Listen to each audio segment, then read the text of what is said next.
May mga nakahandang hakbang na ang Department of Education para mapanatili pa rin ang kalidad ng edukasyon ng mga estudyante. Ito'y sa gitna ng napipintong pagbabalik ng dating school calendar sa bansa. Ang detalye sa ulat ni Kenneth Pasyente.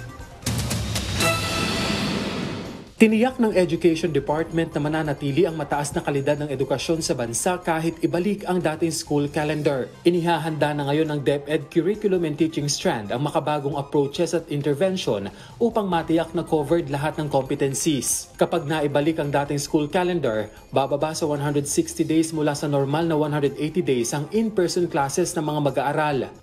To make sure na hindi madadagdagan o magkakaroon pa ng additional learning loss kapag nag-shorten tayo ng ating school year. Una nang lumiham ang DepEd kay Pangulong Ferdinand R. Marcos Jr. para sa aggressive reversion ng school calendar. Sa isang panayam sa Pangulo, sinabi niyang nais niya itong maipatupad sa susunod na taon.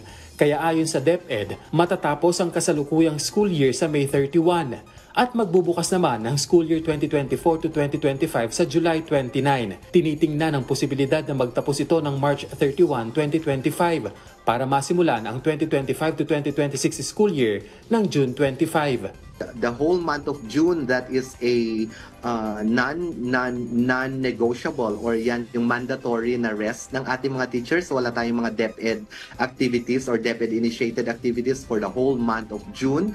Magkakaroon lang tayo ng mga DepEd activities na pagpasok ng July at July 29 na nga, the end of July, yung ating start of the school year.